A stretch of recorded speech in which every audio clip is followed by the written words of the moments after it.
सभी बच्चों को नमस्कार। मेरा नाम है जगदीश सोलंकी और आप देख रहे हो physics bye Jagdish Solanki YouTube channel. इस चैनल में आप सभी का स्वागत है। बच्चों, आज हम जो है एक महत्वपूर्ण टॉपिक लेके आए हैं, गुरुत्वीय स्थितिज ऊर्जा, ग्रेविटेशनल पोटेंशियल एनर्जी क्या होती है, इसका परिभाषा देखेंगे, मात्रा, विमा और डायमेंशन के साथ में इसका डेरिवेशन भी हम निकालेंगे। तो गुरुत्वीय स्थितिज ऊर्जा किसको कहते हैं कि मान लो हमारे पास कोई बॉडी है, पिंड है, वो अनंत पे रखा, अनंत मतलब बहुत दूर रखा हुआ है। उस पिंड को हम अनंत से गुरुत्वीय क्षेत्र के किसी बिंदु तक लाएंगे तो जो कार्य किया जाता है उस कार्य को हम बोलते हैं गुरुत्वीय स्थितिज ऊर्जा। क्या परिभाषा क्या होगी कि किसी पिंड को, मान लो ये कोई पिंड है, इस पिंड को अनंत से, कहाँ से लाना है, अनंत से कहाँ तक लाना है, गुरुत्वीय क्षेत्र के किसी बिंदु तक लाना है। मान लो गुरुत्वीय क्षेत्र का कोई बिंदु है पी, ये पी बिंदु है, जहाँ तक इस पृथ्वी का इसमें प्रभाव पड़ता है वो क्षेत्र कहलाता है, गुरुत्वीय क्षेत्र कहलाता है। तो एकांक द्रव्यमान के स्थान पे कोई सा भी पिंड ले लेते हैं। मान लो ये पिंड है जिसका द्रव्यमान m है, इस m द्रव्यमान के पिंड को अनंत से गुरुत्वीय क्षेत्र के किसी बिंदु तक, मान लो गुरुत्वीय क्षेत्र का बिंदु है, गुरुत्वीय क्षेत्र किसको कहते हैं, जहाँ तक इस पृथ्वी का प्रभाव पड़ता है उसका जो क्षेत्र होता है, एरिया, आकर्षण लगता है, वो वाला प्रभाव या क्षेत्र जो होता है वो गुरुत्वीय क्षेत्र कहलाता है। उससे बाहर की हम बात नहीं करेंगे। तो पिंड को कहाँ रखना, अपने को अनंत पे रखना, उस अनंत से कहाँ तक लाना है, गुरुत्वीय क्षेत्र के किसी बिंदु तक लाना है। तो जो कार्य किया जाएगा उस कार्य को ही हम गुरुत्वीय स्थितिज ऊर्जा कहते हैं। कार्य हमेशा ऋणात्मक होगा।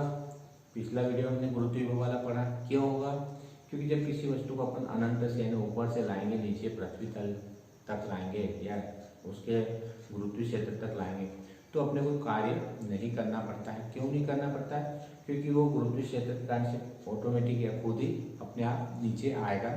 तो ऐसी स्थिति में गुरुत्वीय स्थितिज ऊर्जा हमेशा ऋणात्मक ही होगी। ऋणात्मक, जब भी कोई आकर्षण बल लगता है तो उसके द्वारा कोई भी यदि कार्य किया जाता है तो कार्य हमेशा क्या होता है, निगेटिव में होता है, क्योंकि खुद ही आकर्षित हो रहा है, उसको लाने में कोई कार्य नहीं करना पड़ता है। तो ऐसी स्थिति में जब भी निगेटिव आ जाए, समझ जाना वो आकर्षण बल लग रहा है और आकर्षण बल में कोई कार्य नहीं करना पड़ेगा, क्योंकि एक पिंड दूसरे को अपनी ओर वैसे ही आकर्षित करता है। तो गुरुत्वीय बल के द्वारा कार्य किया जाता है, यानी अपने द्वारा कोई कार्य नहीं किया जाता है, वस्तु ऑटोमेटिक आती है अनंत से r दूरी तक। तो ऐसे कार्य को हम बोलेंगे स्थितिज ऊर्जा या गुरुत्वीय स्थितिज ऊर्जा कहेंगे। तो गुरुत्वीय स्थितिज ऊर्जा किसको कहेंगे कि किसी पिंड को, ये कोई पिंड है हमारे पास, अनंत से गुरुत्वीय क्षेत्र के किसी बिंदु तक लाने में किया गया कार्य गुरुत्वीय स्थितिज ऊर्जा या ग्रेविटेशनल पोटेंशियल एनर्जी कहलाएगी। अब ये अदिश राशि होगी। क्यों अदिश है, क्योंकि ये कार्य होता है। जब भी हम कार्य की बात करते हैं, वर्क की बात करते हैं, तो स्केलर क्वांटिटी होती है। इसका मात्रक, क्योंकि एनर्जी है इसलिए इसका मात्रक क्या होगा, जूल होगा। जब भी एनर्जी आ जाए, कोई सी भी एनर्जी, उसका मात्रक जूल होगा। और क्योंकि वर्क है और वर्क की डायमेंशन हमने पढ़ रखी है, ml²T-2 होती है। तो हमने को पता होना चाहिए कि जो स्थितिज ऊर्जा होती है, एनर्जी जो होती है, पोटेंशियल एनर्जी जो होती है, वो स्केलर क्वांटिटी होगी, अदिश राशि होगी। इसका मात्रक यानी यूनिट जूल होगा और इसकी जो डायमेंशन होती है, विमा होती है, ml²T-2 होगी। अब इसका हम डेरिवेशन देखेंगे, गुरुत्वीय स्थितिज ऊर्जा का फार्मूला डेराइव करेंगे कि मान लो कि हमारे पास पृथ्वी है, इसका द्रव्यमान हमने m मान लिया है और इसकी रेडियस को हमने r मान लिया है। ठीक है, पृथ्वी है, इसका द्रव्यमान m है और सेंटर O है और रेडियस r है। एक बॉडी हमने रख रखी है, मान लो इस बिंदु P पर अपने को क्या निकालना है, गुरुत्वीय स्थितिज ऊर्जा की गणना करनी है। P बिंदु पर, जो कि कितनी दूरी पर स्थित है, r दूरी पर स्थित है। इस पृथ्वी से, केंद्र से r दूरी पर एक बिंदु P स्थित है, जिस पर अपने को क्या निकालना है, ज्ञात करना है, गुरुत्वीय स्थितिज ऊर्जा की गणना करनी है। हमारे पास क्वेश्चन ये है कि बिंदु P पर गुरुत्वीय स्थितिज ऊर्जा कितनी होगी, तो इसको हमको ज्ञात करना है। तो इसके लिए क्या करेंगे हम कि यहाँ पर एक स्मॉल m द्रव्यमान का कोई पिंड रख देंगे, यहाँ पर ए बिंदु A पर, और उसको और इसके बीच में कितना आकर्षण बल लगेगा ये हम ज्ञात कर लेंगे। तो जो अनंत से हम लाएंगे उसको, लेकिन पहले दो पॉइंट हम डिसाइड करेंगे कि जब भी कोई भी कार्य होता है तो उसमें विस्थापन निकाला जाता है। कार्य जब भी हम ज्ञात करते हैं क्या ज्ञात करना पड़ता है, विस्थापन, क्योंकि कार्य का सूत्र होता है बल गुणित विस्थापन, फोर्स इनटू डिस्प्लेसमेंट। तो फोर्स तो अपने को पता है, न्यूटन का गुरुत्वाकर्षण का नियम लगेगा। और डिस्प्लेसमेंट कितना हुआ, डिस्प्लेसमेंट किसको कहते हैं, दो पॉइंट के बीच का जो डिफरेंस होता है उसको मिनिमम डिस्टेंस होती है, उसको हम विस्थापन कहते हैं, डिस्प्लेसमेंट कहते हैं। तो इसके लिए हम क्या करते हैं कि दो पॉइंट ले लेते हैं ए और बी। इस ए बिंदु पर हमने एम द्रव्यमान रख दिया, इस एम द्रव्यमान और ये कैपिटल एम द्रव्यमान, ये दो बॉडी हो गई, दो पिंड हो गई, कैपिटल एम का और स्मॉल एम का। तो इन दोनों के बीच में क्या लगेगा, न्यूटन का गुरुत्वाकर्षण नियम लग गया है। जब भी दो बॉडी होती है, दो पिंड होते हैं, तो उनके बीच वो क्या करते हैं, एक दूसरे को आकर्षित करते हैं। कितना आकर्षित करते हैं, तो उसके लिए फार्मूला न्यूटन ने डेराइव किया था, जो दिया था F = Gmx का स्क्वायर। ये एम द्रव्यमान कहाँ रखा हुआ, x दूरी पर, तो यहाँ पर दूरी रहते समय x लेना ध्यान रखना, क्योंकि एम द्रव्यमान को भी हमने ए बिंदु पर माना हुआ कि यहाँ रखा हुआ। अब क्या करेंगे, इस एम द्रव्यमान को ए से बी तक लाएंगे। अब ए से बी तक लाने में कुछ कार्य होगा, प्राप्त होगा। तो ए से बी तक यदि हम ला रहे इसको, तो क्या करना पड़ेगा, ए से बी तक लाने में किया गया कार्य का फार्मूला, वर्क का फार्मूला क्या होता है, फोर्स इनटू डिस्प्लेसमेंट। कार्य का फार्मूला होता है बल गुणित विस्थापन, बल है और विस्थापन कितना क्या, dx। ए से बी तक का विस्थापन कितना है, ए से बी तक dx लिया, तो डिस्प्लेसमेंट dx हो गया। ए से बी तक लाने में किया गया कार्य हो गया फोर्स इनटू डिस्प्लेसमेंट। यहाँ हम dx विस्थापन लिया है, छोटा सा डिस्प्लेसमेंट लिया है, इसलिए वर्क डन भी छोटा सा ही हम लेंगे। ध्यान जब भी डिस्प्लेसमेंट छोटा सा स्मॉल लेते हैं, स्मॉल पार्ट लेते हैं, तो वर्क डन भी स्मॉल ही होगा। तो dx विस्थापन लिया तो वर्क डन dw लिखेंगे। तो f का मान हमने हमारे पास में ये लिखा हुआ, इस f का मान यहाँ रख देंगे, पुट कर देंगे, इसको उठा के यहाँ रख दो, ये आ जाएगा।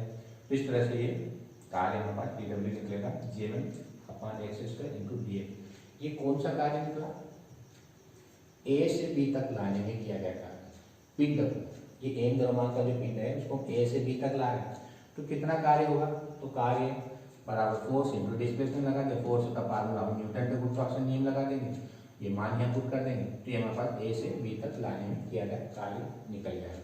लेकिन अपने को तो कहाँ से लाना, उसको अनंत से लाना, यहाँ से यहाँ तक लाना, मतलब अनंत से कितनी दूरी तक लाना है, r दूरी तक, तब अपने को कार्य निकालना पड़ेगा। तो पिछला वीडियो मैंने बना रखा गुरुत्व विभव वाला, जब भी दो पॉइंट हो कि अनंत से r दूरी तक या r1 से r2 दूरी तक या अनंत से इंफिनिटी तक ले जाना, कहीं पे भी ले जाना हो, अनंत से मान लो कहीं पे लाना हो या ले जाना, तो दो बिंदुओं के बीच में जब भी मान निकालना हो तो क्या करना पड़ेगा, अपने को समाकलन करना पड़ेगा, इंटीग्रल करना पड़ेगा। तो दोनों साइड का हम इंटीग्रल कर देंगे, दोनों साइड का हम इंटीग्रल कर देंगे, लेकिन इंटीग्रल में लिमिट क्या रखेंगे, कहाँ से लाएंगे, इसको अनंत से r तक लाने में किया गया कार्य। अब ये डिफरेंशियल इंटीग्रल है, ये अवकलन कहलाता है, समाकलन कहलाता है, दोनों एक दूसरे के अपोजिट होती है, कट जाते हैं, कैंसिल हो जाते हैं, ध्यान रखना। यहाँ w बचेगा, w। अब इसमें जो कांस्टेंट होता है उसको हमने बाहर निकाल लिया। कांस्टेंट मतलब x को छोड़कर सब कांस्टेंट, क्योंकि समाकलन किसके सापेक्ष करना, dx के सापेक्ष, तो dx वाला पद रहेगा और x² वाला रहेगा, बाकी सब बाहर निकलेंगे। इसको हमने बाहर लिख लिया, dx/x² लिख लेंगे, इस x² को ऊपर ले जाएंगे, x⁻² हो जाएगी dx।